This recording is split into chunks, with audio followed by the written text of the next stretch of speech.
ভৈরবকে জেলা করার দাবিতে ঢাকা সিলেট মহাসড়ক অবরোধ করেছেন সর্বস্তরের জনতা।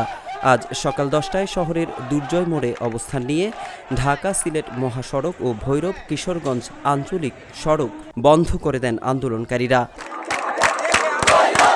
বিক্ষোভকারীরা মহাসড়কে অবস্থান নিলে যান চলাচল বন্ধ হয়ে যায়, ফলে প্রায় 2 ঘন্টা যান চলাচল বন্ধ থাকে। এতে তীব্র যানজটের সৃষ্টি হয়। ভোগান্তিতে পড়েন সাধারণ যাত্রীরা।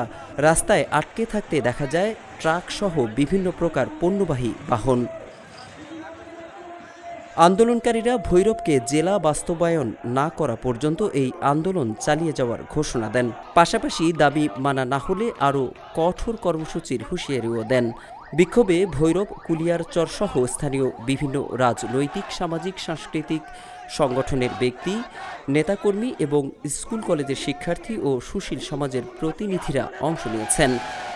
এক্সট্রিম মশার কয়েল প্ল্যান্ট ফাইবার দিয়ে তৈরি, ডেঙ্গু, চিকুনগুনিয়া বাহি সহ যে কোনো মশার বিরুদ্ধে দেয় এক্সট্রিম সুরক্ষা। এদিকে আগামীকাল সোমবার একই দাবিতে রেলপথ অবরোধের ঘোষণা দিয়ে দুপুর 12টায় কর্মসূচি প্রত্যাহার করেন বিক্ষোভকারীরা। এরপরই স্বাভাবিক হতে থাকে মহাসড়কের যান চলাচল।